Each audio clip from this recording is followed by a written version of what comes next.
स्वागत है आप सभी का एसएससी स्टेनोग्राफर के इस static GK and current affair की क्लास में। आपको पता है कि आपके एग्ज़ाम का डेट 24 दिसंबर है। मैं 1 मिनट में फिर आपको इस बात को बता देता हूँ कि 24 दिसंबर को आपका पेपर है, ठीक है। रोज़ सुबह मॉर्निंग में आपको ये वीडियो 7 बजे मिलती है और इसी से रिलेटेड क्वेश्चन आप शाम में 9 बजे रात को पाते हैं। तो अच्छे से इस क्लास को अटेंड करिए, याद करिए और शाम में जो क्लास 9 बजे चलती है उसमें आके आप अपना आंसर दीजिए, लिखिए। इससे आपको ये सारी चीज़ें याद हो जाएंगी और फिर इन्हीं से क्वेश्चन आपके पेपर में आने भी हैं, ठीक है।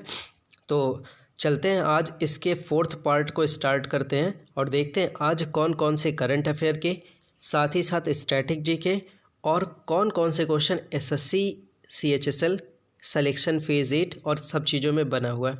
आइए शुरू करते हैं। देखिए, आज देखिएगा इस स्टेनोग्राफर के लिए ही डेट आपको क्लियर है। ट्यूशन घर ऑफिशियल चैनल पे ये सारी चीज़ें आपको मिलती हैं। जिन्होंने इस चैनल को सब्सक्राइब नहीं किया वो लोग कर लें और अपने दोस्तों में भी शेयर कर दें। देखिए, ये पार्ट 4 है, इसमें जेई के, सीएचएसएल के और सिलेक्शन फेज़ 8 जो है उसके क्वेश्चंस इसमें इंक्लूड किए गए हैं। साथ ही साथ कुछ एक्स्ट्रा करंट अफेयर जो मेरी तरफ से ऐड किए गए हैं और कुछ संविधान से रिलेटेड क्वेश्चन, ठीक है। आइए शुरू करते हैं। तो आपके सामने पहला क्वेश्चन है, देखिएगा ध्यान से, पढ़िएगा ताकि शाम में अच्छे से टिक करें। पलानी पंचमीर्थम प्रसाद को जीआई टैग दिया गया है। तो पलानी पंचमीर्थम प्रसाद किस राज्य को जीआई टैग दिया गया है? तो उसका आंसर है तमिलनाडु, ठीक है। तमिलनाडु राज्य को दिया गया है। नेक्स्ट है, काले चावल चाकहाओ जीआई टैग किस राज्य को दिया गया है? ठीक है, तो काले चावल चाकहाओ के लिए जीआई टैग दिया गया है मणिपुर राज्य को, ठीक है। दोनों जीआई टैग याद करिए। मैं डेली जीआई टैग से क्वेश्चन इंक्लूड करता हूँ। क्यों? क्योंकि जीआई टैग से क्वेश्चन बनते हैं आपके पेपर में, ठीक है। तो आप डेली इन दोनों को लर्न करिए और भी चीज़ें जो मैं देता रहता हूँ उसको लर्न करिए। नेक्स्ट क्वेश्चन देखेंगे आप, यहाँ से देखते हैं नेक्स्ट क्वेश्चन। आदि महोत्सव कहाँ मनाया गया? ठीक है, ये क्वेश्चन बहुत ही इंपॉर्टेंट है। आदि महोत्सव कहाँ मनाया गया? लेह लद्दाख में मनाया गया, ठीक है। क्वेश्चन याद रखिएगा। नेक्स्ट देखिए, 4 नंबर क्वेश्चन आपके पास है। ये क्वेश्चन आपके लिए पूछा जा सकता है और सारे क्वेश्चन इंपॉर्टेंट ही हैं। छत्रपति शिवाजी एयरपोर्ट नाम बदलकर, ठीक है, इस एयरपोर्ट का नाम बदलकर क्या रख दिया गया है? तो छत्रपति शिवाजी महाराज इंटरनेशनल एयरपोर्ट, ठीक है। तो इनका नाम बदल करके इस तरीके से रख दिया गया। एक बात और याद रखिए, ये त्यौहार, ये जीआई टैग, ये नाम बदलने का प्रोसेस बहुत ही तेज़ी से क्वेश्चन आपके इस पेपर में पूछे जाएंगे, ठीक है। तो अच्छे से तैयार करिएगा। देखिएगा, 5वां नंबर क्वेश्चन आपके पास है, रोहतांग सुरंग। एक तो आपसे पूछेगा कि कहाँ है, दूसरा आपको ये बताना है कि रोहतांग सुरंग का नाम बदलकर क्या कर दिया गया है। तो नाम बदल के क्या कर दिया गया है? अटल सुरंग कर दिया गया है, ठीक है। अभी हाल ही में प्रधानमंत्री जी ने उसका उद्घाटन भी किया, ठीक। तो रोहतांग सुरंग हिमाचल प्रदेश में है, अटल सुरंग उसका नाम हो गया है, ठीक है। याद रहेगा आपको, अच्छे से याद करिए, ठीक है। 7 नंबर क्वेश्चन देखिए, 6 नंबर क्वेश्चन देखिए। विश्व बैंक के अध्यक्ष कौन है इस वक्त? ठीक है, डेविड मालपास, ठीक है। ये नाम याद रखिएगा, वेरी वेरी इंपॉर्टेंट है। विश्व बैंक के अध्यक्ष हैं डेविड मालपास, ठीक है। ये अमेरिका के हैं और ये 13वें नंबर के अध्यक्ष हैं, ठीक है। नेक्स्ट क्वेश्चन देखिए आपके पास है, आईएमएफ, ठीक है, इंटरनेशनल मॉनेटरी फंड की प्रबंध निदेशक कौन है? ठीक है, तो इनका नाम क्या है? क्रिस्टलिना जॉर्जिएवा, ठीक है। क्रिस्टलिना जॉर्जिएवा बुल्गारिया की। तो आपने कल बुल्गारिया की राजधानी याद की थी, ठीक है, और मुद्रा भी याद की थी, ठीक है। तो उसको भी आप याद करिए, उसको रिलेट कर लिया कीजिए। तो बुल्गारिया की राजधानी और मुद्रा, तो आपको याद ही होगा, बुल्गारिया की राजधानी सोफिया है, ठीक है, और मुद्रा क्या है? लेव। अब दूसरा जो इसमें बन रहा है कि आईएमएफ के जो प्रबंध निदेशक हैं उनका नाम क्या है? तो वो तो है तो बुल्गारिया की और नाम उनका क्या है? क्रिस्टलिना जॉर्जिएवा, ठीक है। बढ़ेंगे 8 नंबर क्वेश्चन की तरफ। देखिएगा 8 नंबर क्वेश्चन काफ़ी बड़ा है, ठीक। यहाँ से देखते हैं, देखिएगा 8 नंबर क्वेश्चन की बात करते हैं। यूरोपीय आयोग की पहली महिला अध्यक्ष, बहुत ही इंपॉर्टेंट क्वेश्चन है ये कि पेपर में पूछा जा चुका, ठीक। तो यूरोपीय आयोग की पहली महिला अध्यक्ष जो हैं उर्सुला वान डेर लियोन, ठीक है। इनका नाम आपको सही से नहीं याद होगा, लेकिन आप कुछ तो याद कर ही लीजिए इसमें से, Ursula van der Leone, van der Leone ही याद रख लिए, ठीक है। यूरोपीय आयोग की पहली महिला अध्यक्ष, ठीक है। नेक्स्ट क्वेश्चन आपके पास है, नियंत्रक एवं महालेखा परीक्षक कैग कौन है इस वक्त। पिछली बार अगर आप एसएससी स्टेनो का पेपर देखिए तो ये सारे क्वेश्चन इस टाइप के पूछे गए हैं, ठीक है।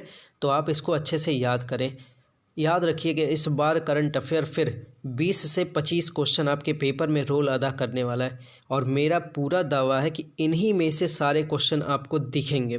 तो इसलिए सीरीज़ को कंटिन्यू किया गया है, अच्छे से इसको पढ़िएगा, 9 बजे रात को आके इसकी प्रैक्टिस भी करिए, ठीक है, ताकि आपको ये याद हो जाए। एक तो नियंत्रक एवं महालेखा परीक्षक इस समय कौन है, कैग गिरीश चंद्र मुर्मू है, ठीक है। और ये 14वें नंबर के हैं। दोनों बातें आपको याद रखनी है कि 14वें नंबर के हैं ये, और गिरीश चंद्र मुर्मू कैग हैं इस वक्त, ठीक है। नेक्स्ट क्वेश्चन देखिए, जो पिछली बार भी स्टेनो में पूछा था और अभी तक बदला नहीं है ये क्वेश्चन, ठीक है। मुख्य निर्वाचन आयुक्त कौन है इस वक्त, ठीक है। तो हैं कौन, सुनील अरोड़ा हैं 23वें नंबर के। तो दोनों बातें याद रखेंगे कि 23वें नंबर के हैं सुनील अरोड़ा, ठीक है, मुख्य निर्वाचन आयुक्त। ओके, नेक्स्ट क्वेश्चन देखिएगा, चिली की राजधानी क्या है। पेपर में मिलता रहता है राजधानी और मुद्रा भी, तो इसको भी आप याद रखेंगे कि चिली की राजधानी क्या है, सेंटियागो, ठीक है। चिली की राजधानी सेंटियागो। फिर देखिए एक क्वेश्चन आपके पास है, कनाडा की राजधानी क्या है। कनाडा की भी राजधानी पेपर में पूछा जा चुका है, ठीक है। तो इसको भी आप याद करेंगे कि कनाडा की राजधानी है ओटावा, ठीक है। और आगे बढ़ते हैं,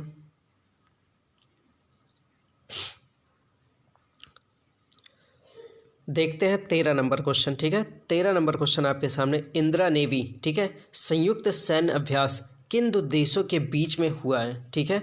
2020 का किन दो देशों के बीच में हुआ है। तो इसका आंसर क्या है, भारत और रूस, ठीक है। ये इंदिरा नेवी भारत और रूस के बीच में होता भी है, ठीक है, ये बात आप याद रखिए। युद्ध अभ्यास जो होते हैं उनसे भी आपसे क्वेश्चन पूछे जाते हैं, सैन्य अभ्यास से क्वेश्चन पूछे जाते हैं, ठीक है। दो बातें इसमें इंपॉर्टेंट रहती हैं, एक तो किन दो देशों के बीच में हुआ है, दूसरी बात यह है कि किस प्लेस पे हुआ है। तो जिसका पॉसिबल है आपको प्लेस भी बताया जाएगा, क्योंकि क्वेश्चन प्लेस को लेके भी पूछता है। फिलहाल इंदिरा नेवी संयुक्त सैन्य अभ्यास को आप याद करेंगे कि भारत और रूस के बीच में हुआ है। नेक्स्ट आपके पास है संप्रीति, ठीक है, संप्रति यहाँ लिखा है, वो संप्रीति है, ठीक। संप्रीति संयुक्त सैन्य अभ्यास किन दो देशों के बीच में हुआ है।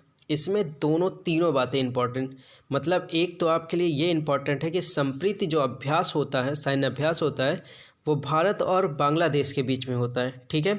दूसरी बात, इस बार का ये जो हुआ है मेघालय के उमरोई में हुआ है। क्वेश्चन जानते हैं इस बार CHSL में क्या पूछा है, पूछा ये है कि संप्रीति सैन्य अभ्यास जो भारत और बांग्लादेश के बीच में होता है वो इस बार का कहाँ हुआ है। मेघालय ना देके पूछा था उमरोई, ठीक है। तो प्लेस भी इसका वेरी वेरी इंपॉर्टेंट है कि उमरोई में, ठीक है। आगे बढ़ेंगे, 15 नंबर क्वेश्चन देखिए आपके पास है। 15 नंबर क्वेश्चन आपके पास, भारत की लक्ष्मी पहल का एम्बेसडर किसे बनाया गया है, ठीक है। तो ये क्वेश्चन काफ़ी इंपॉर्टेंट है, दीपिका पादुकोण को और PV सिंधु को बनाया गया है भारत की लक्ष्मी का एम्बेसडर, ठीक है। नेक्स्ट क्वेश्चन आपके पास है, ILO की स्थापना और मुख्यालय, ठीक है। कल हम लोगों ने देखा था इंटरपोल का स्थापना, ठीक है। तो उसमें था 1923 इंटरपोल की स्थापना थी, और उसका मुख्यालय कहाँ था, लियोन्स फ्रांस में, ठीक है। अब आपके पास एक और संस्था है, ठीक है, ILO, जिसे बोलते हैं इंटरनेशनल लेबर ऑर्गेनाइजेशन, अंतर्राष्ट्रीय श्रम संगठन। इसका आपको स्थापना भी याद रखना है, साथ ही साथ इसका मुख्यालय भी याद करना है। तो स्थापना इसकी हुई थी 1919 में, ठीक है। इसकी मुख्यालय कहाँ पे है, जेनेवा में, ठीक है। याद रहेगा ये चीज़, बिल्कुल याद रहना चाहिए, काफ़ी अच्छे क्वेश्चन हैं। 17 नंबर क्वेश्चन देखिए आपके पास है, नई शिक्षा नीति किसकी अध्यक्षता में बनाई गई। वेरी वेरी इंपॉर्टेंट क्वेश्चन आपके पेपर के लिए होने जा रहा है कि अभी जो हाल फिलहाल के दिनों में नई शिक्षा नीति जो सरकार ने लॉन्च की है या बताई है, बन तो बहुत दिनों से रहा था ये सिस्टम, ठीक है, बट अब ये चर्चा में एकदम है क्योंकि ये लागू हो चुका है, और देखिए कब सरकार लागू करती है, अभी तो केवल सामने प्रस्ताव आया है, ठीक। तो नई शिक्षा नीति के इस समय अध्यक्ष कौन थे जिनकी अध्यक्षता में ये तैयार किया? के कस्तूरी रंगन, ठीक है। ये इसरो में अध्यक्ष भी रह चुके हैं, ठीक है, इसरो के चीफ भी रह चुके हैं पूर्व, ठीक है। तो के कस्तूरी रंगन नई शिक्षा नीति के अध्यक्ष थे, इन्हीं की अध्यक्षता में बनाया गया। नेक्स्ट क्वेश्चन आप देखने को पाएंगे कि मानव संसाधन विकास मंत्रालय, इसी से रिलेटेड क्वेश्चन है, ठीक है। मानव संसाधन विकास मंत्रालय का नाम बदल दिया गया है। तो नाम बदल के अब क्या कर दिया गया है? तो इसका नाम बदल के अब शिक्षा मंत्रालय कर दिया है, ठीक है। जिसके अध्यक्ष, जिसके मतलब कि देख रेख जो करते हैं, इनका रमेश पोखरियाल, हाँ यही आंसर आपको मिलेगा, रमेश पोखरियाल, ठीक है। क्लियर रहेगा। मानव संसाधन विकास मंत्रालय पहले शिक्षा को भी देखता था, तो लेकिन सरकार ने इस बार का सिस्टम किया कि जब शिक्षा को आप देखते हैं तो शिक्षा मंत्रालय अब आपका नाम रहेगा, ठीक है। तो मानव संसाधन विकास मंत्रालय का नाम बदल के शिक्षा मंत्रालय। बढ़ेंगे 19 नंबर क्वेश्चन की तरफ।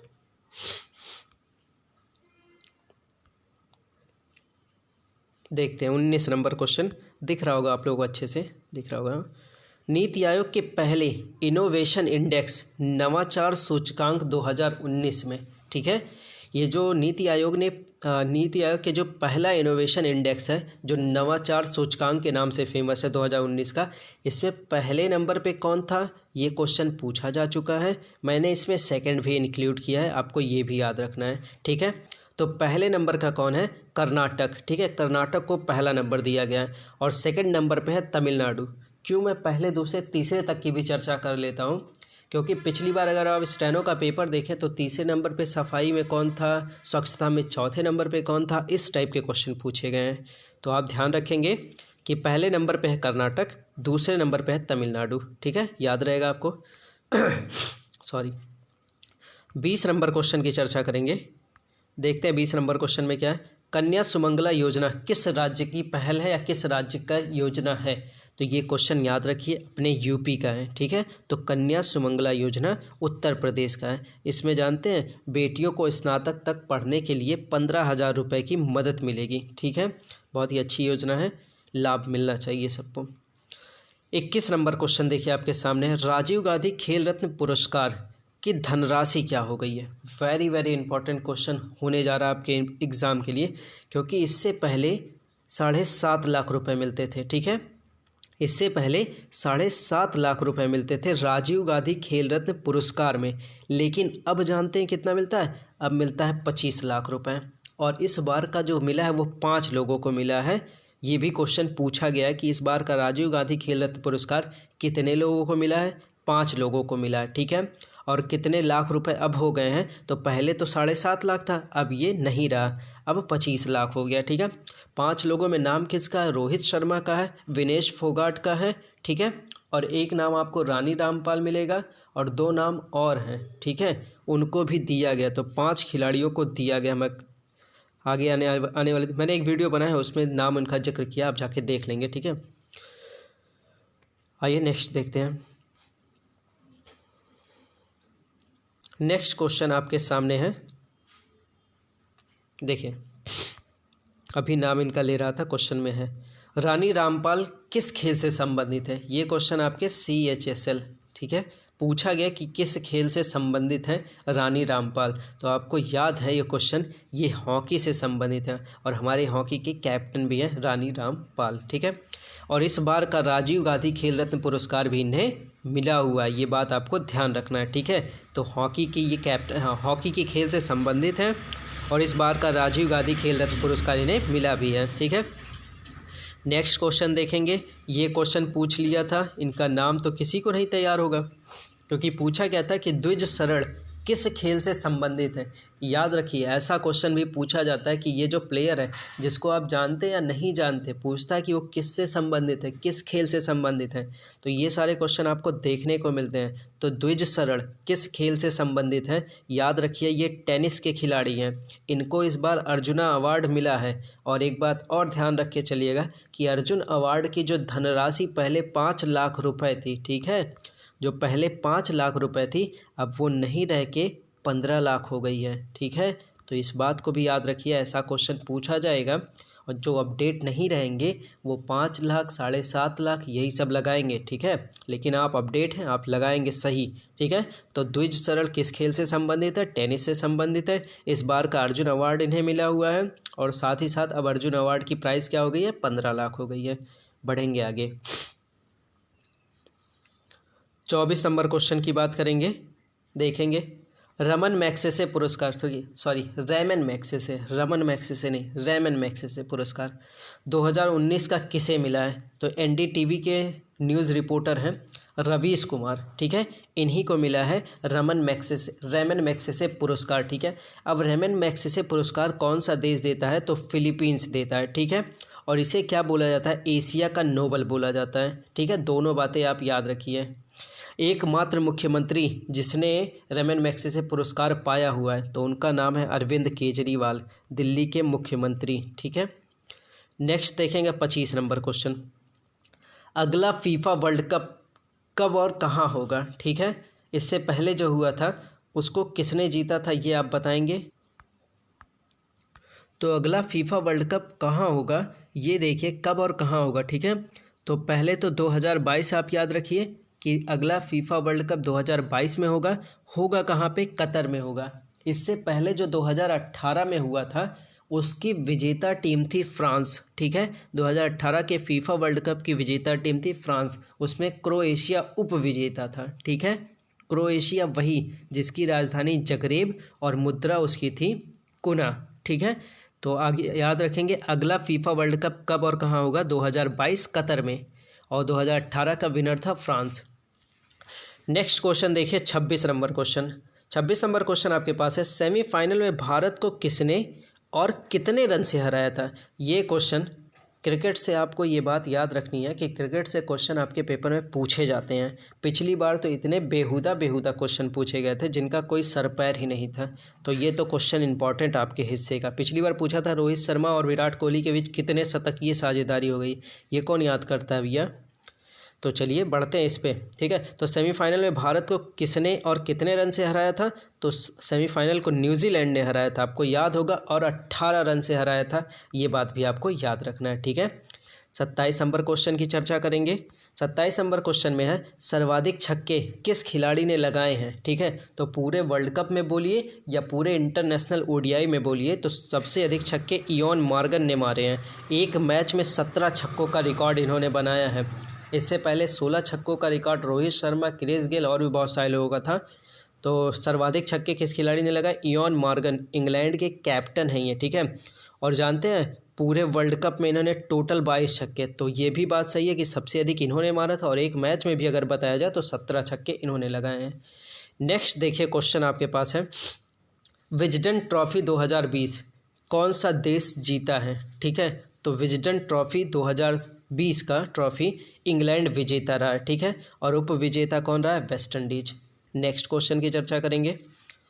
29 नंबर क्वेश्चन आपके सामने है, देखिएगा। 29 नंबर क्वेश्चन आपको पता है कि बुक्स वगैरह सभी क्वेश्चन पूछे जाते हैं, ठीक है। तो वन अरेंज्ड मर्डर ये पुस्तक किसकी है? ऐसे बंदे की है जो बार बार छाया रहता है, ठीक है। जिन्होंने हाफ गर्लफ्रेंड लिखा, टू स्टेट्स लिखा, ठीक है। तो बहुत सारी बुक, वाट यंग इंडिया वांट्स पुस्तक इन्होंने ही लिखा, इंडियन पॉलिटिक्स इन्होंने ही लिखा है। तो वन अरेंज मर्डर भी चेतन भगत ने ही लिखा है, ठीक है। चेतन भगत ने लिखा है। नेक्स्ट क्वेश्चन आपके पास है 30 नंबर, देखिए। अ सॉन्ग ऑफ इंडिया पुस्तक के लेखक कौन है, ठीक है। तो अ सॉन्ग ऑफ इंडिया पुस्तक के लेखक हैं रस्किन बॉन्ड, ठीक है। रस्किन बॉन्ड, ये नाम भी याद रखिएगा। आज वीडियो थोड़ी सी लंबी बन रही है, कोई बात नहीं, आपको डिटेल मिले ज़्यादा अच्छा लगेगा। आपको भी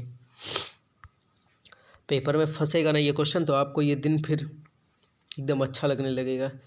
तो विश्व तपेदिक दिवस, पहली चीज़ तो आपको ये ध्यान रखना है, ये जो तपेदिक दिवस टीबी, ठीक है। विश्व तपेदिक दिवस कब मनाया जाता है और इस बार का थीम क्या था, ठीक है। तो एक तो 24 मार्च को मनाया जाता है और इस बार का थीम क्या है? इट्स टाइम, ठीक है। इस बार का थीम क्या है? इट्स टाइम, और 24 मार्च को सेलिब्रेट किया जाता है तपेदिक दिवस। नेक्स्ट देखिए, मैंने आईपीएल से क्वेश्चन ऐड किए हुए हैं। आईपीएल से क्वेश्चन ऐड हुए हैं और आईपीएल में एक क्वेश्चन बार बार पूछता है, ये वाला क्वेश्चन, मोस्ट वैल्यूएबल प्लेयर का अवार्ड किसे दिया गया? तो इस बार आपको याद रखना है कि मोस्ट वैल्यूएबल प्लेयर का अवार्ड दिया गया जोफ्रा आर्कर को, ठीक है। जोफ्रा आर्कर को दिया गया। ये राजस्थान रॉयल की टीम से 20 विकेट लिया इन्होंने 14 मैच में। नाम इनका याद रखिएगा, पूछा जाएगा आने वाले पेपर में कि मोस्ट वैल्यूएबल प्लेयर का अवार्ड किसे दिया गया है, तो जोफ्रा आर्कर को दिया गया है। नेक्स्ट क्वेश्चन आपके पास है emerging player of the season. ये 2 टाइप के जो आईपीएल के क्वेश्चन है ना, उनमें से ये वाला तो हर बार वैल्यूएबल प्लेयर वाला पूछता है। नेक्स्ट आपके पास जो 33 नंबर है emerging player of the season award किसे दिया गया, तो देवदत्त पडिक्कल को दिया गया है। ये आरसीबी की टीम के हैं, ठीक है। नेक्स्ट देखेंगे, देखिए अब मैं कुछ क्वेश्चन आपको एसएससी सीएचएसएल और अलग अलग एग्ज़ामों के दिखाता हूँ जो इस साल हुए हैं, ठीक है। अक्टूबर नवंबर में शिमला समझौता कब हुआ, ये क्वेश्चन पूछा गया है। तो शिमला समझौता कब हुआ था, इसका आंसर याद रखिए 3 जुलाई 1972, ठीक है। 3 जुलाई 1972 शिमला समझौता। बेनज़ीर भुट्टो पाकिस्तान की पीएम, ठीक है। अब देखिए जो मैं क्वेश्चन रोज़ रोज़ चर्चा करता हूँ कि भैया इस चीज़ से बड़ा अवेयर रहिएगा, ऐसा क्वेश्चन आपको मिलता है। देखिए लिखा है निमहंस, ठीक है।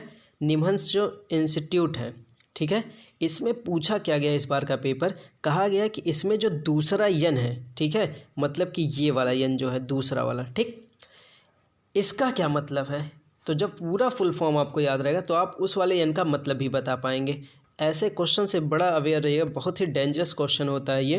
तो फुल फॉर्म देखते हैं, national institute of mental health and neuro sciences. तो क्या होगा भैया दूसरे वाले एन का मतलब, न्यूरो, याद रहेगा ना, न्यूरो। नेक्स्ट देखिए ये किस प्लेस पे है स्थापित, बेंगलुरु में है, कर्नाटका में इसके मतलब है ये, ठीक। नेक्स्ट 36 नंबर क्वेश्चन की 1930 और 32 में राजनीतिक मुद्दों को लेकर कितने गोलमेज सम्मेलन हुए थे, तो याद रखिए 3 गोलमेज सम्मेलन हुए थे, ठीक है।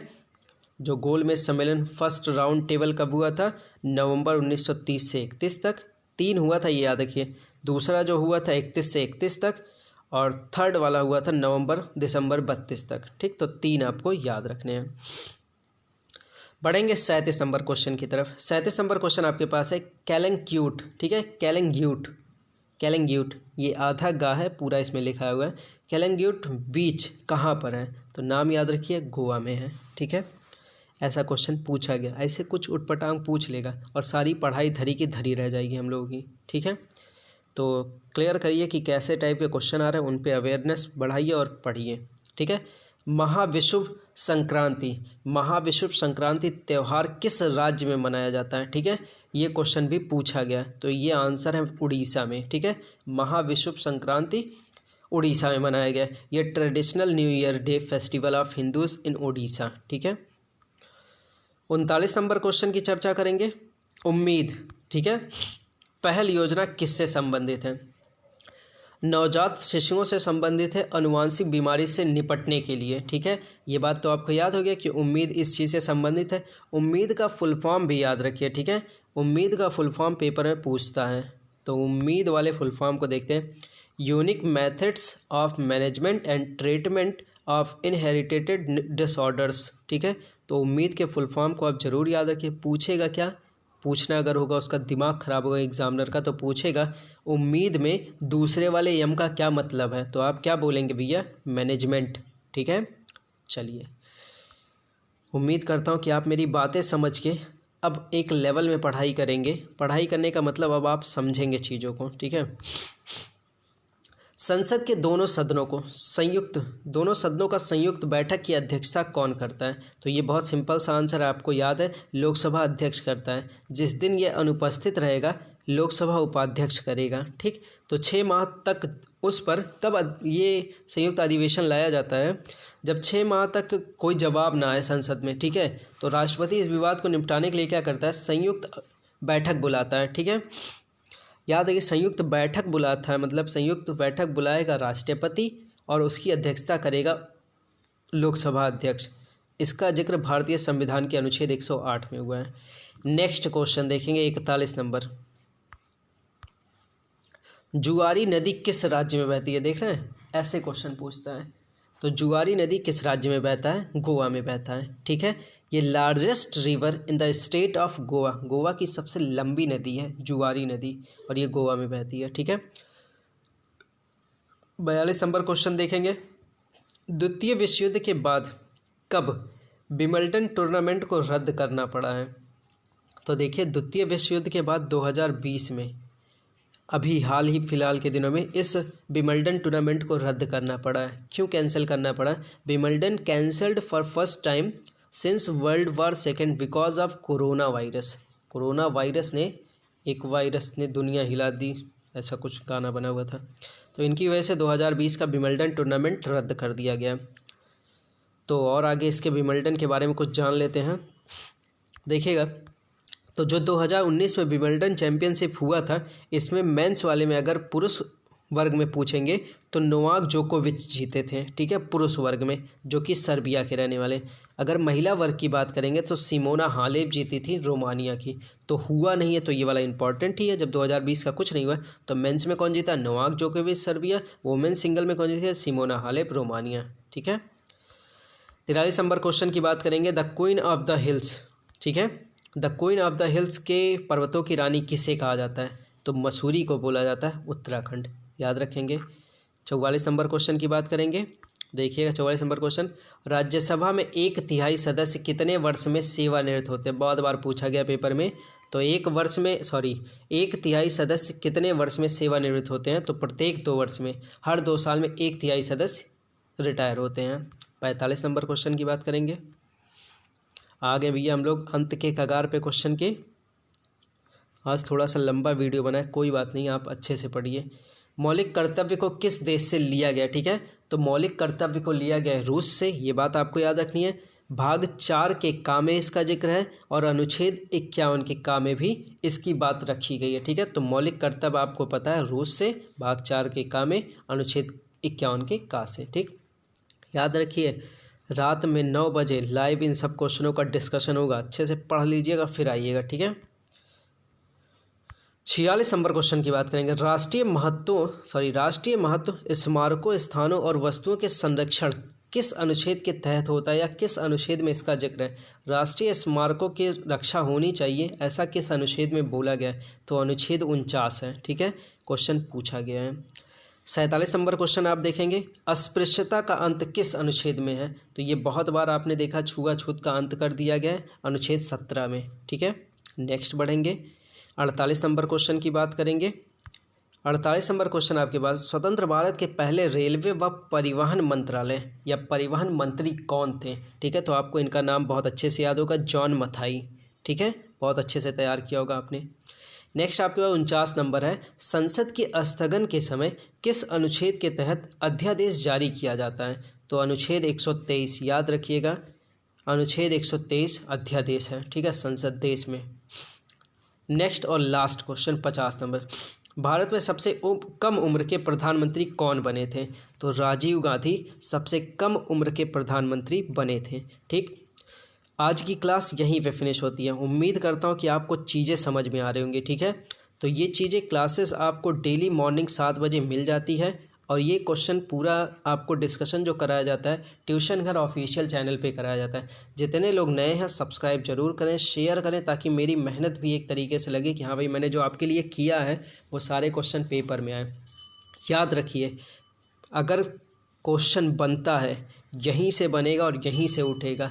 मैं आपको ज़रूर 24 दिसंबर से और 30 दिसंबर के बीच में इसका पूरा एनालिसिस दूंगा कि देख मेरे भाई किस डेट को मैंने ये सब बताया था और इस डेट में ये क्वेश्चन आए थे। ठीक है, चलिए आज के लिए इतना ही, मिलेंगे शाम में 9 बजे रात को। ज़रूर आइएगा आप सारे लोग और शेयर करिए अपने दोस्तों में। ठीक है, थैंक यू।